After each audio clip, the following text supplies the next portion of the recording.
श्री शिवाय नमस्तुभ्यम। हर हर महादेव। दोस्तों, आप सभी लोग जानते हैं कि 20 नवंबर 2025 यानी गुरुवार को पड़ रही है मार्गशीर्ष महीने की अमावस्या तिथि। और दोस्तों, यह वह तिथि है जो मार्गशीर्ष महीने में पड़ने वाली सबसे बड़ी तिथि है, क्योंकि यह गुरुवार के दिन पड़ रही है। हमारे हिंदू धर्म में इसका बहुत ही बड़ा और विशेष महत्व होता है। पूज्य गुरु जी ने कहा है कि अगर कभी भी मौका लग जाए और मार्गशीर्ष महीने की अमावस्या तिथि गुरुवार को पड़ जाए तो आप लोगों को सिर्फ और सिर्फ एक हल्दी दीपक वाला उपाय तो अवश्य ही करना चाहिए, क्योंकि इन दोनों तिथियों का संयोग बहुत ही कम आता है। इसी के साथ दोस्तों, गुरुजी ने कहा है कि जब भी मार्गशीर्ष महीने की गुरुवार अमावस्या तिथि पड़े तो आप लोगों को सिर्फ और सिर्फ एक हल्दी दीपक वाला उपाय अवश्य करना चाहिए। यह उपाय इतना खास है कि अगर आपने सही मुहूर्त पर सही क्रिया अनुसार एक हल्दी दीपक वाला उपाय कर लिया, जो प्राचीन काल के समय का महा उपाय है, तो मान के चलिए दोस्तों, महादेव जी के आशीर्वाद से आपके जीवन का कितना ही बड़ा दुख हो, उससे आपको मुक्ति मिल जाएगी। आपकी कोई भी मनोकामना हो, मान लीजिए आप नौकरी की तैयारी कर रहे थे तो आपकी नौकरी लग जाएगी, आपका बंद पड़ा व्यापार चल पड़ेगा। और दोस्तों, आप जिस बीमारी से आप बहुत दिनों से परेशान थे, उस बीमारी से आपको मुक्ति मिल जाएगी। आपके जीवन में धन आना शुरू हो जाएगा, आपके जीवन धन आने के नए नए रास्ते खुल जाएंगे। और मान के चलिए दोस्तों, फिर आपको किसी भी प्रकार की परेशानी का सामना नहीं करना पड़ेगा।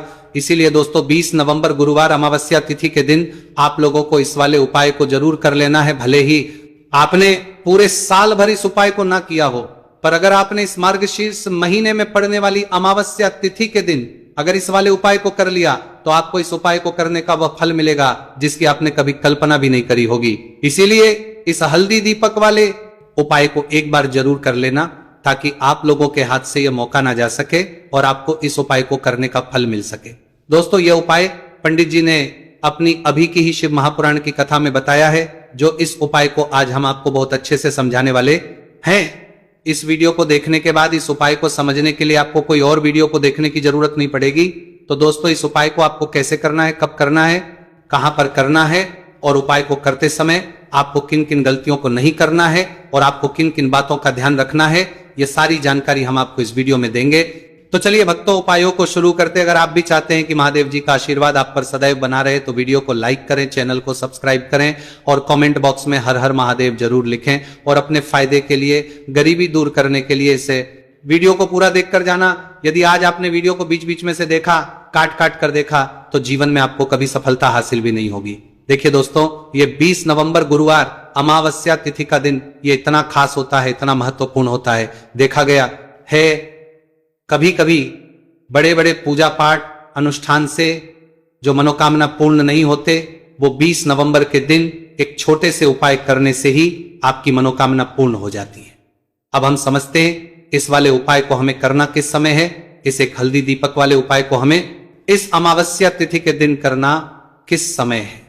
तो देखिए, इस उपाय को करने का जो समय है वह सुबह का समय है और शाम का समय भी है। अब देखिए, यहां पर हम मुख्य रूप से सुबह का समय नहीं भूलेंगे, क्योंकि 20 नवंबर गुरुवार अमावस्या तिथि का दिन है और इस दिन प्रदोष काल के समय का बहुत महत्व होता है। बाकी अगर सुबह के समय भी करेंगे तो भी अच्छा होगा, उसमें कोई भी की बात नहीं है। तो चलिए जानते हैं इस विशेष उपाय के बारे में। लेकिन उससे पहले एक प्रार्थना, अगर आप इस चैनल पर नए हैं तो आप इस वीडियो को लाइक करें, चैनल को सब्सक्राइब करें और कमेंट बॉक्स में आप अपनी राशि या अपना नाम जरूर डाल दें, क्योंकि हम राशि से जुड़ा भाग्य भी बताते हैं और भाग्य में चल रही परेशानियों को दूर करने के लिए वो आसान से आसान उपाय भी बताते हैं।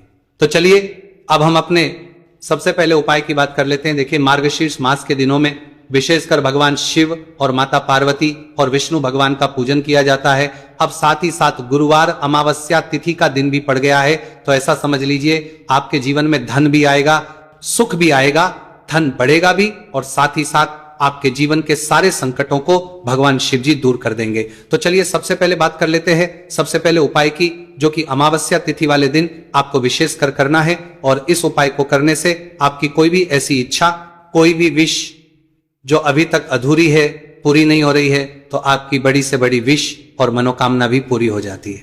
जब आप अमावस्या तिथि वाले दिन इस पहले उपाय को करते हैं तो देखिए आप सभी जानते हैं कि श्री हरि विष्णु जो है उन्हें तुलसी दल सबसे प्रिय है।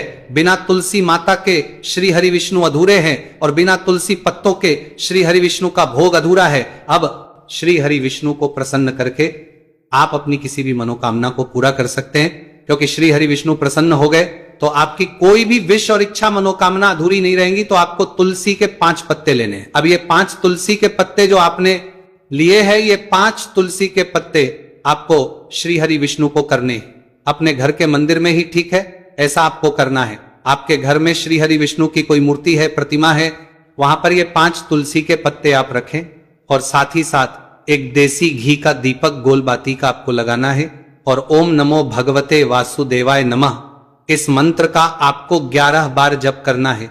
देखो मंत्र कौन सा है, ओम नमो भगवते वासुदेवाय नमः।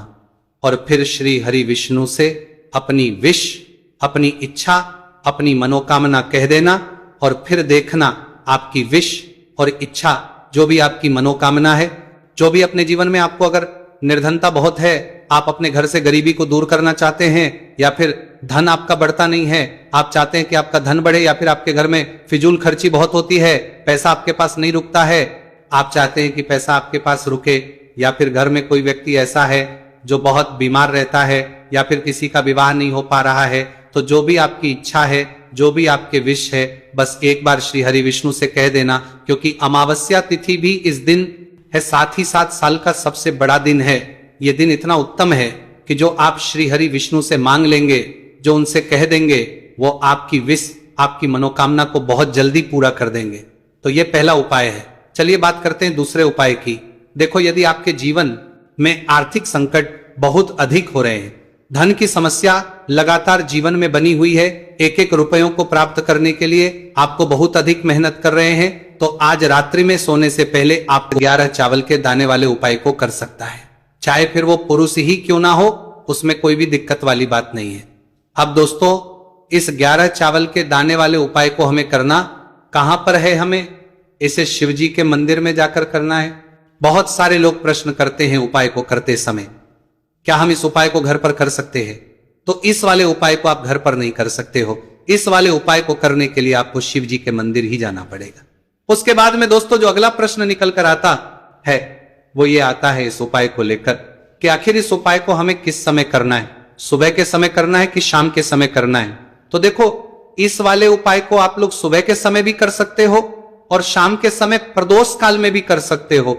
अब अगर आप पूछो कि भाई सबसे उत्तम समय कौन सा रहेगा इस 11 चावल के दाने वाले उपाय को करने का, तो हम आपसे बस यही कहेंगे कि इस उपाय को आप सुबह के समय करेंगे तो ज्यादा बेहतर होगा। बाकी अगर प्रदोष काल शाम के समय भी करेंगे तो भी अच्छा होगा, उसमें कोई भी दिक्कत वाली बात नहीं है। तो अब दोस्तों, जो अगली सबसे बड़ी और महत्वपूर्ण बात आती है, वो ये आती है कि सुबह अगर हम उपाय को करेंगे तो हमें कितने बजे से लेकर बजे तक के बीच में करना है, और शाम के समय प्रदोष काल में करेंगे तो हमें कितने बजे से लेकर कितने बजे के बीच में करना है? तो देखो, सुबह जितनी जल्दी हो सके आप उपाय को करने की कोशिश करना। बाकी अगर किसी कारणवश लेट भी हो जाओ, थोड़ी देर भी हो जाए, तो 10 या 11 बजे तक भी आप उपाय कर लेना, पर 12 बजे से ज्यादा देरी ना हो, ठीक है? इस बात का ध्यान रखना। उसके बाद में दोस्तों, अगर शाम के समय प्रदोष काल की बात करें, दोष काल का जो समय है होता है वो शाम के 6 बजे से शुरू हो जाता है। मतलब शाम के 6 बजे से लेकर 7 बजे के बीच का जो समय होता है, यह समय प्रदोष काल का समय होता है। पर अभी जो मौसम चल रहा है, इस मौसम में जो है शाम बहुत देरी से होती है, तो आप इस उपाय को 7 या 8 बजे के बीच में भी कर सकते हो। मतलब शाम के 6 बजे से रात 8 बजे के बीच में आप कभी भी इस वाले उपाय को कर सकते हो, उसमें कोई भी दिक्कत वाली बात नहीं है। अब दोस्तों, यहां पर इस उपाय को लेकर एक और सबसे बड़ी बात यह निकल कर आती है कि इस 11 चावल के दानों को हमें लेना कहां से होता है, और हमें इस उपाय को करने के साथ में क्या और कुछ भी सामग्री ऐसी होती है जो शिव जी के मंदिर लेकर जानी है। तो देखो, यहां पर हम आपको बता दें, सबसे पहले आप लोग ये जान लो कि ये जो 11 चावल के दाने वाला उपाय है, सिर्फ और सिर्फ आप उपाय की सामग्री लेकर कभी भी शिव जी के मंदिर मत जाना, क्योंकि हमें भगवान के सामने ये नहीं दर्शाना है कि अगर हम भगवान शिव जी के मंदिर आए हैं तो अपने फायदे के लिए आए हैं। तो इसलिए जो भी पूजन सामग्री है, उपाय सामग्री है 11 चावल के दाने, इसके साथ में आपको पूजन सामग्री भी जरूर लेकर जाना है। देखो, अगर सुबह के समय उपाय कर रहे हो तो सीधी सी बात है, 1 लोटा जल तो आप लेकर जाओगे ही जाओगे। वही 1 लोटा जल अगर मिट्टी का जल हो तो बहुत अच्छा रहेगा। मिट्टी का जल कैसे बनाया जाता है, इसके लिए हमने पहले से बहुत सारी वीडियोस बना दी है। आपके पास इस दिन एक आखिरी मौका रहेगा। मिट्टी का जल शिवजी पर चढ़ाने का और उपाय को करने का बहुत बड़ा आपको इस दिन फल मिलेगा। तो इसलिए इस दिन हो सके तो भाई मिट्टी का जल चढ़ाना, तो अपने साथ में कम से कम 1 लोटा जल तो आपको लेकर जाना ही जाना है। अगर मिट्टी का जल नहीं है तो घर का जल भी आप इस्तेमाल कर सकते हो। इसके अलावा जो भी पूजन सामग्री है, देखो 11 चावल के दाने ये अलग आपके रहेंगे और जो आपकी पूजन सामग्री रहेगी वो अलग रहेगी। पूजन सामग्री में आप जो भी चीज लेकर जाना चाहे वो लेकर जा सकते हैं, उसमें कोई भी दिक्कत वाली बात नहीं है। वही अगर हम बात करें शाम के समय की, तो शाम के समय शिवजी पर जल नहीं चढ़ता है। इसीलिए शाम के समय आप लोग एक दीपक तैयार कर ले, जो कि गोलबत्ती का, आटे का, शुद्ध देसी गाय का घी का होगा है। इस बात का आप लोगों को ध्यान रखना है और इस दीपक को आपको घर से जलाकर नहीं लेकर जाना है, भगवान शिव जी के मंदिर में जाकर ही जलाना है। इस बात का भी आप लोगों को ध्यान रखना है। अब दोस्तों यहां पर हमें इस बात को समझना है कि ये 11 चावल के दाने हमें लेना कहां से है। क्या हमें दुकान से लेकर आना है या हमें अपने घर से लेना है या कहां से लेकर आना है और कौन से चावल लेना है, क्योंकि चावल भी बहुत प्रकार के होते हैं। तो देखो इन सभी सवालों के जवाब आप लोग एक बात में सुन लो कि भाई ये जो है इस उपाय में आपको ये नहीं देखना है कि भाई कौन से चावल है कौन से चावल नहीं है। बस जो भी चावल ले रहे हो वो चावल का दाना सबूत होना चाहिए, मतलब साबुत होना चाहिए, टूटा हुआ नहीं होना चाहिए, कटा पीटा नहीं होना चाहिए। ये बात आपको ध्यान रखना है। बाकी आपका चावल बासमती हो या सादा चावल हो या कोई सा भी चावल हो, उसमें कोई भी दिक्कत वाली बात नहीं है। तो सीधी सी बात है कि आपके घर के रसोई घर में जहां पर आप भोजन बनाते हो वहां पर जो भी चावल आपके उपस्थित हो उन चावलों में से अपनी 1 कटोरी लेना या 1 मुट्ठी चावल अलग से निकाल कर रख लेना, क्योंकि हम 11 चावल ही यहां पर इस उपाय में लेने वाले हैं। तो हमें ये चावल के दाने गिनकर निकालने पर डटेंगे। इस बात का आप लोगों को ध्यान रखना है। तो अपने उस चावल की कटोरी में से या चावल में से 11 ऐसे चावल के दाने आप लोग निकाल लो जो कि टूटे हुए ना हो, कट्टे पीटे ना हो, जिनमें कोई दाग ना लगा हुआ हो, है ना। अच्छे साबुत चावल के दाने 11 दाने आप लोग निकाल कर रख लो और इन किसी भी एक कागज की पुड़िया में या किसी एक छोटी सी कटोरी में आप लोग रख लो, ताकि यह सुरक्षित रहे, आपके एक भी चावल का दाना इधर उधर ना हो और आपका उपाय भी पूरा अच्छे से हो जाए। तो भाई जैसे ही आपका उपाय की जो सामग्री है 11 चावल के दाने ये तैयार हो जाते हैं, उसके बाद में आपको जो भी अपनी पूजन सामग्री है सुबह के समय कर रहे हो तो 1 लोटा जल या पूजन सामग्री जो लेकर जाना चाहो उसकी भी तैयारी कर लेना। और किस समय जा रहे हो तो भाई अपना जो दीपक है उसे तैयार कर लेना, ठीक है। और उपाय को करते समय शुद्धता का विशेष रूप से ध्यान रखना, ठीक है। सुबह सुबह स्नान करने के बाद ही उपाय को करने की आप लोग तैयारी करना। उसके बाद अगर शाम के समय की बात करें तो शाम के समय आपको स्नान करने की जरूरत नहीं है, पर शुद्धता का ध्यान रखना है। आपको स्नान तो नहीं करेंगे, आप हाथ मुंह धोकर भी इस वाले उपाय को शाम के समय प्रदोष काल में कर सकते हैं, इसमें कोई की बात नहीं है। तो आप अपने उपाय की पूरी सामग्री तैयार करके आपके पास ही में जो आपका शिव मंदिर हो वहां पर पहुंच जाइए। सबसे पहले शिव मंदिर में जाकर आप लोगों को उपाय नहीं करना है, पहले भगवान के दर्शन करना है, भगवान से आशीर्वाद प्राप्त करना है, फिर शिव जी की शिवलिंग के पास में आना है। शिवलिंग के पास में आने के बाद आप जो पूजन सामग्री लेकर आए हुए हैं, जैसे कि सुबह गए हुए होंगे तो 1 लोटा जल और जो भी पूजन लेकर आए हैं आप उनसे भगवान शिव जी की पूजन कीजिए। सबसे पहले तो 1 लोटा जल ही चढ़ेगा, उसके बाद में आपकी पूजन सामग्री चढ़ेगी। उसके बाद में अगर दोस्तों शाम के समय अगर आप इस उपाय को कर रहे हो तो अपने साथ में कम से कम एक जो दीपक है गोलबाती का जो आप अपने साथ में लेकर गए हो, उस दीपक को मंदिर में जाकर अपनी माचिस से जलाना है और उस दीपक को शिवलिंग के पास में रखना है, ठीक है। इस दीपकों के बाद ही आप लोगों को अपना ये वाला उपाय शुरू करना है और दीपक को ज्यादा पास में मत रखना। वैसे भी गर्मी पड़ रही है, भगवान शिव जी को आंच नहीं लगनी चाहिए, है ना। तो भाई जैसे ही आपकी पूजा अर्चना हो जाती है आप भगवान शिव जी को प्रसन्न कर लेते हैं। उसके बाद में शिवलिंग के पास ही में आप कहीं पर बैठ जाइए, सामने या आसपास जिस जगह पर आपको बैठना हो वहां पर बैठ जाइए और अपने वो 11 चावल के दाने अपने सामने निकाल कर रख लीजिए, क्योंकि अब यहां पर करने की आपको तैयारी करना है। और इस तरीके से जब आप उपाय करेंगे, पूजन सामग्री करने के बाद, पूजन अर्चना करने के बाद, तो आपको उपाय का फल बहुत जल्दी और बहुत बढ़ा होकर मिलेगा। तो अपने 11 चावल के दाने अपने सामने निकाल कर रख लेना। और ये जो उपाय है ये आपकी सीधे हाथ की हथेली से होगा, इसलिए इस बात का भी विशेष रूप से ध्यान रखना है। तो सीधे हाथ की हथेली का प्रयोग करके ही आप लोग अपना इस वाले उपाय को करना।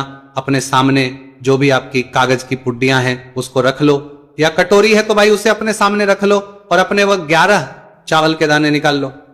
ठीक है, उसके बाद में दोस्तों अब आपको क्या करना है कि शिवलिंग आपके सामने होगी, तो आपने वो 11 चावल के दाने एक एक करके आपको शिव जी के शिवलिंग के ऊपर चढ़ाना है। कहां पर चढ़ाना है? शिवलिंग के ऊपर चढ़ाना है, और कहीं पर भी नहीं चढ़ाना है, आपको अपने हथेली से शिवलिंग के ऊपर चढ़ना है। भले ही फिर वो अपने आप जलाधारी पर गिर जाए या मतलब वहीं पर गिर जाए, उसमें कोई दिक्कत वाली बात नहीं है, पर आप चढ़ाओ शिवलिंग के ऊपर ही। तो आपको क्या करना है?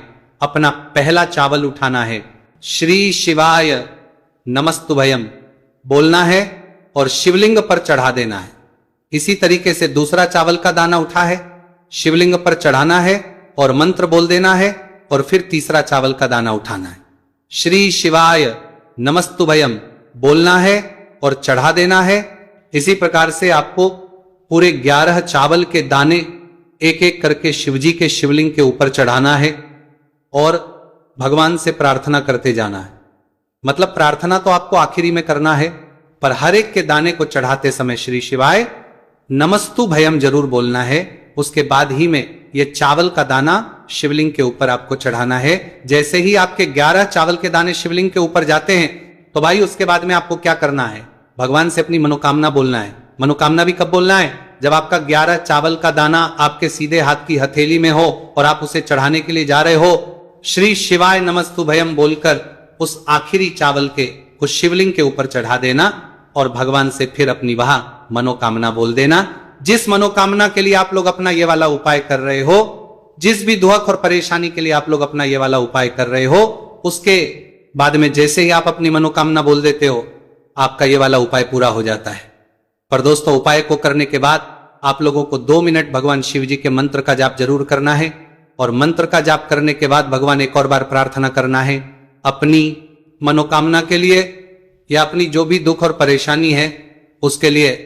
इसके बाद में आप लोग भगवान को देखकर भगवान से प्रार्थना करके उनसे आशीर्वाद लेकर वहां से उठ सकते हैं और अपने घर पर जा सकते हैं। बस दोस्तों यहां पर यह वाला उपाय पूरा हो जाता है।